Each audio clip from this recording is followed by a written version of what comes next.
Hello विद्यार्थी मित्र हो.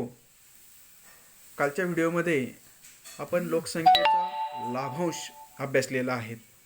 आज आपण पाहणार आहोत प्रकरण 2 लोकसंख्या भाग 2 या प्रकरणातील तक्ता क्रमांक 2.2 याचा अभ्यास आपण करणार आहोत. या तक्ताखाली काही प्रश्न दिलेले आहेत.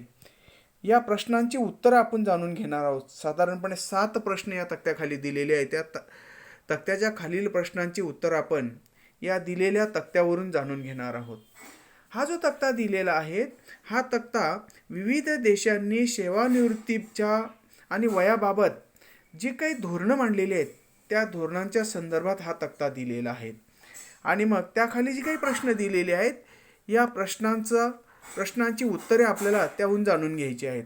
ज्यामध्ये बघा हा दिलेला तक्ता आहे. त्या तक्त्यामध्ये एका बाजूला देश दिलेले आहेत आणि दुसऱ्या बाजूला सेवानिवृत्ती वयाबाबत त्यांची वेगवेगळी जी काही धोरणं आहेत, वय वाढवण्याबद्दलची जी काही वेगवेगळ्या योजना आहेत त्याचं विश्लेषण त्यांनी केलेलं आहे. त्या प्रत्येक देशाच्या समोर पहिला देश आहे जर्मनी, नंतर अमेरिकेची संयुक्त संस्थाने, युनायटेड किंगडम, ऑस्ट्रेलिया, चीन, जपान आणि भारत या देशांची सेवानिवृत्तीबाबतची जी काही धोरणं आहेत ही धोरणं त्यांनी या ठिकाणी मांडलेली आहेत. आणि त्याहून आपण त्या खाली दिलेल्या प्रश्नांचे उत्तर आपण जाणून घेणार आहोत.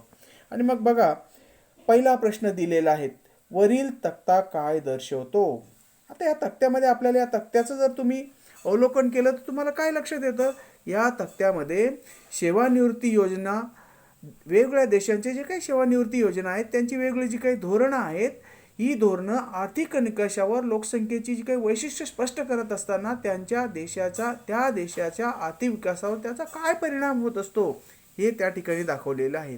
अशा पद्धतीने पहिल्या प्रश्नाचं उत्तर आपल्याला सांगता येईल की काय वरील तक्ता काय दर्शवतो. म्हणजे आपल्याला या तक्त्यावरून काय दर्शवता येतं, हा तक्ता काय सांगतो आपल्याला, तर हा तक्ता काय सांगतो की वेगवेगळ्या देशांनी आपल्या सेवानिवृत्तीबाबतच्या वयाचा जो काही वेगवेगळी धोरणं आहेत ते वेगवेगळे जे काही निकष आहेत त्या निकषांवर लोकसंख्येची जी काही वैशिष्ट्य स्पष्ट करताना त्याचा देशाच्या आर्थिक विकासावर कसा परिणाम होतो हे त्याने दर्शवण्याचा प्रयत्न केलेला आहे. त्यानंतर दुसरा प्रश्न बघूया आपण. दुसरा प्रश्न दिलेला आहे बघा, विकसित आणि विकसनशील असे या देशाचे वर्गीकरण करा. विकसित आणि विकसनशील असे या देशांचे वर्गीकरण म्हणजे तक्त्यामध्ये जे काही देश दिलेले आहेत ज्यामध्ये जर्मनी, अमेरिकेची संयुक्त संस्थाने, युनायटेड किंगडम, ऑस्ट्रेलिया, चीन, जपान आणि भारत या देशांचं विकसित आणि विकसनशील देशांमध्ये वर्गीकरण करायचं आहे.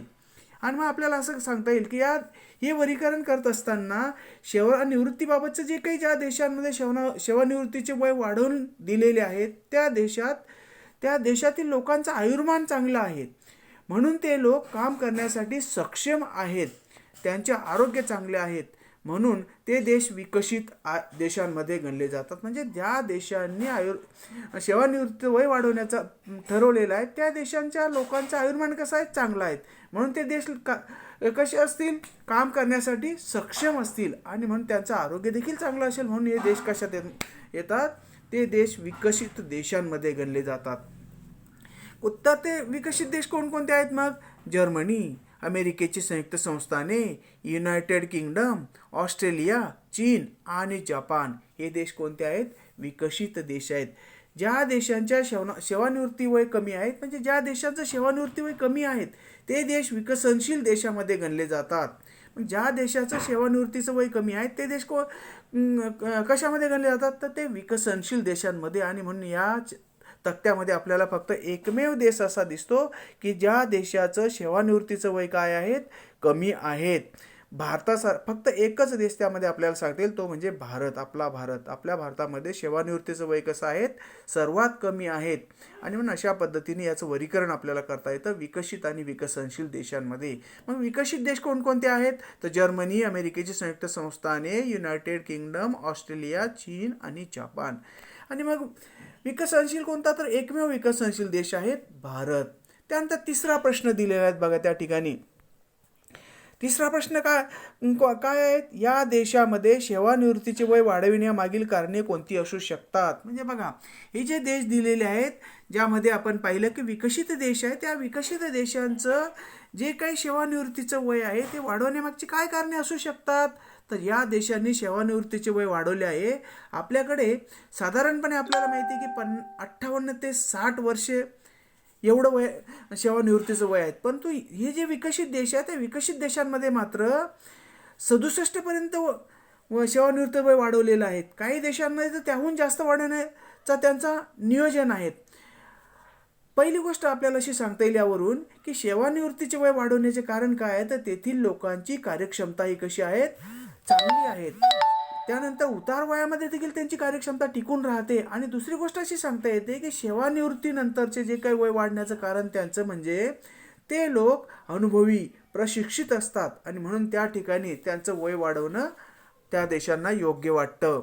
आणि त्यानंतर त्यांना माहिती की जे लोक निवृत्त होतात, सेवानिवृत्त होतात, त्यांना मोठ्या प्रमाणावर त्या सेवानिवृत्तीचे फायदे द्यावे लागतात आणि म्हणून त्यांचं वय जर वाढवलं तर ते आपल्याला अनुभवी आणि प्रशिक्षित लोक तयार मिळतात आणि म्हणून त्या ठिकाणी त्यांना काही दिवसापर्यंत आपल्याला त्यांना जे काही त्यांचे लाभ द्यावे लागतात ते लाभ आपल्याला दूरवरपर्यंत नेता येतात आणि त्या देशाला त्याचा आर्थिक फायदाही मोठ्या प्रमाणावर होताना दिसून येतो. त्यानंतर चौथा प्रश्न दिलेला आहे बघा, सेवानिवृत्तीच्या वयातील वाढीचा संबंधित देशांच्या अर्थव्यवस्थेवर काय परिणाम होतील? म्हणजे हे जे काही देश दिलेले आहेत विकसित देश, या विकसित देशांच्या सेवानिवृत्तीच्या वाढीचा संबंधित देशांच्या अर्थव्यवस्थेवर काय परिणाम होतो? तर या देशातील लोकांची जी काही काम करण्याची जी काही क्षमता आहेत किंवा सेवानिवृत्तीची जी काही तारीख त्या देशांनी पुढे ढकललेली आहेत.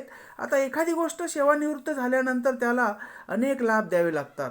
उदाहरणार्थ त्यांना पेन्शन द्यावी लागते, ग्रॅज्युटी द्यावी लागते. त्या सेवानिवृत्तीनंतर त्यांची जी काही जेवढी सर्व्हिस झाली असेल तेवढे त्यांना त्या सर्व्हिसमध्ये जो काही त्यांचा गुंतवणूक असेल ती गुंतवणूक त्यांना परत द्यावी लागते आणि जसे निवृत्तीनंतर त्यांना अर्ध वेतनही द्यावं लागतं.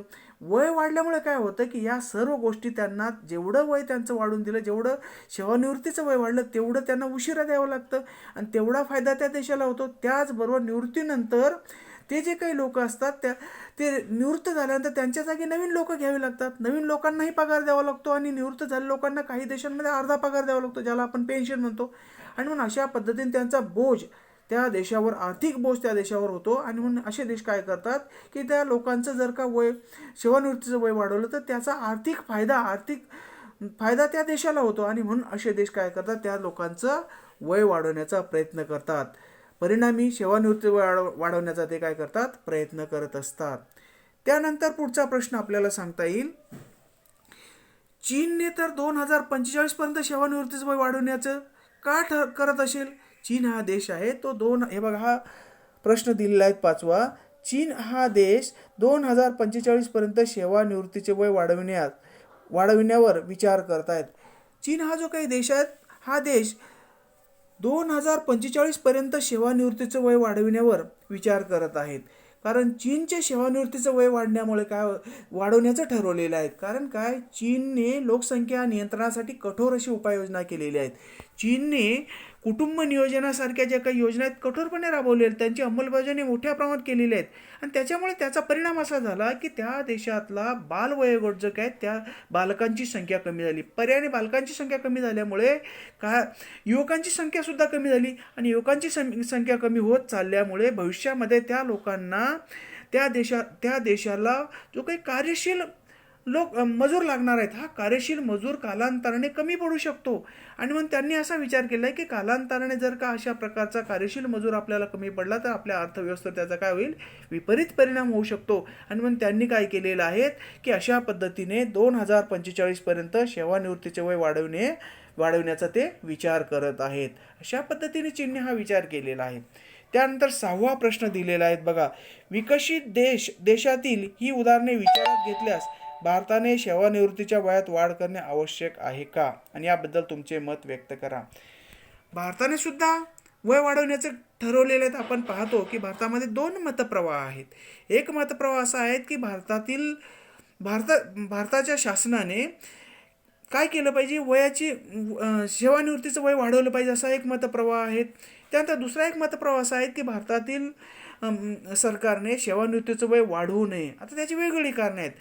एका बाजूला सेवानिवृत्तीचं वय वाढवण्याचं कारण असं आहे की त्या ठिकाणी सेवानिवृत्तीचं वय वाढवल्यामुळे काय होऊ शकतं, ह्या सेवानिवृत्तीनंतर ज्या लोकांना जे काही फायदे दिले जातात, हे फायदे म्हणजे आर्थिक फायदे जे काही असतात, त्यांना जो काही सेवानिवृत्तीनंतर जे काही वेगवेगळे लाभ भेटतात, सेवानिवृत्तीचं वेतन असेल किंवा त्यांना मिळणारी जी काही त्यांनी जमवलेली जी काही पुंजी असेल त्यांना परत द्यावी लागते. आणि म्हणून सेवानिवृत्तीचं जर का वय वाढवलं तर तेवढा कालावधीपर्यंत शासनावर तो भार काय होतो, कमी पडतो, तेवढा वेळ त्यांना ढकलवता येतो. आणि म्हणून पर्यायाने सेवानिवृत्तीचं वय वाढव असा काही आपल्या भारताचा विचार आहेत. तर दुसरा पंतप्रवाह असा आहे की सेवानिवृत्तीचे वय जर वाढवले तर तरुण लोक जे काही सुशिक्षित बेकार आहेत त्यांना लवकर काम मिळणार नाही, ते बेकार राहतील. आणि मग सेवानिवृत्तीचं जर वय कमी तसंच राहू दिलं किंवा कमी केलं तर पर्यायाने ह्या लोकांना म्हणजे सुशिक्षित बेकारने किंवा तरुणांना मोठ्या प्रमाणात होईल, नोकऱ्या मिळेल. अशा पद्धतीने दोन मतप्रवाह आपल्याला भारतामध्ये दिसून येतात. परंतु माझ्या मते तरी माझं मत जर सांगायचं झालं तर सद्यस्थितीचा जर आपण विचार केला भारताचा किंवा महाराष्ट्राचा, तर भारतीय अर्थव्यवस्था आणि महाराष्ट्राची जी काही अर्थव्यवस्था आहेत ही मात्र मोठ्या प्रमाणात अडचणीत सापडलेली आहेत. आणि याचा विचार जर केला तर भारत सरकारने किंवा महाराष्ट्र सरकारने सेवानिवृत्तीचं जर काय वय वाढवलं तर त्या लोकांना सध्या जे काही सेवानिवृत्त होणार आहेत अशा लोकांना दिले जाणारे जे काही लाभ आहेत हे लाभ पुढे ढकलल्या गेल्यामुळे सध्याच्या अर्थव्यवस्थेवर त्याचा परिणाम होणार नाही. आणि म्हणून परंतु दुसरी बाजू जर आपण विचारात घेतली तर काय होतं, सेवानिवृत्तीचं जर का वय वाढून दिलं तर जे काही तरुण मंडळी आहेत त्यांना लवकर रोजगार मिळणार नाही, ते बेकार होतील, पर्यायाने त्याच्यातून वेगळ्या गोष्टी उदयास येतात. आणि म्हणून अशा पद्धतीने माझ्या मताप्रमाणे सेवानिवृत्तीचं वय हे प्रामुख्याने सध्याच्या स्थितीमध्ये 2 वर्षापर्यंत तरी वाढवलं पाहिजे. कारण काय, सध्या 2 वर्षापर्यंत आपली अर्थव्यवस्था मोठ्या प्रमाणात सुधारण्यास वेळ लागणार आहेत. आणि म्हणून जे काही सेवानिवृत्तीचे लाभ आहेत ते आपल्याला 2 वर्षापर्यंत जरी पुढे ढकलवता आले तर त्यापासून शासनाला जो काही आर्थिक लाभ होणार आहेत किंवा शासनाचा जी आर्थिक गडी बसवण्यासाठी जो काही वेळ लागणार आहे तेवढा वेळ मात्र शासनाला मिळणार आहेत. त्यानंतर पुढचा एक प्रश्न दिलेला आहे, प्रश्न 7. या प्रश्न 7 काय म्हटलेलं आहे की त्या ठिकाणी वयोरचना, आयुर्मान आणि देशाची आर्थिक स्थिती यांच्या सहसंबंधाबद्दल निष्कर्षात्मक टीप लिहा. मी तुम्हाला असं सांगतो की वयोरचनेमध्ये जर अवलंबितांचं प्रमाण जास्त असेल, म्हणजे 0 ते 15चे प्रमाण जर का जास्त असेल तर त्या ठिकाणी काय होतं, हे बैठे लोक असतात, ते अवलंबित लोक असतात किंवा त्या 58पेक्षा जास्त म्हणजे 58 किंवा 60 वर्ष वयोगटापेक्षा जर का जास्त लोकसंख्या त्या लोकसंख्येमध्ये असेल, अवलंबितांची संख्या जास्त असेल तर बालकांची संख्या जास्त असेल तर त्या ठिकाणी जन्मदर अधिक आहे. आणि वृद्धांची संख्या जर जास्त असेल तर त्याचा अर्थ आयुर्मान अधिक आहे असं आपल्या निदर्शनात येत असतं.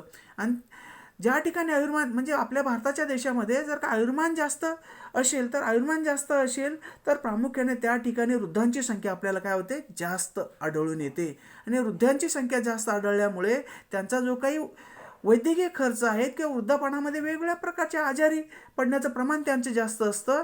आणि पर्यायाने त्यामुळे वैद्यकीय खर्चामध्ये त्या देशाच्या वैद्यकीय खर्चामध्ये मोठ्या प्रमाणात काय होते, भर पडते. आणि वैद्यकीय खर्च त्यांचा वाढल्या कारणामुळे देशाच्या आर्थिक विकासावर त्याचा परिणाम आपल्याला जाणवत असतो. आणि या ठिकाणी जर का कार्यशील लोकसंख्या जास्त असेल तर त्याचा मोठा फायदा त्या देशाला होताना आपल्याला दिसून येत असतो. अशा पद्धतीने आपल्याला वयोरचना, आयुर्मान आणि देशाची आर्थिक स्थिती यांच्या सहसंबंधाबद्दल चर्चा करता येईल. अशा पद्धतीने या तक्त्यामध्ये जे काही प्रश्न दिलेले आहेत या प्रश्नांची उत्तर आपण जाणून घेण्याचा प्रयत्न केलेला आहे. साधारण 7 प्रश्न दिले आहेत आणि 7 प्रश्नांची उत्तर आपल्याला तक्त्यावरून देता येतात आणि ते देण्याचा प्रयत्न आपण या ठिकाणी केलेला आहे. ठीक आहे, आपण तुर्तास इथे थांबूया.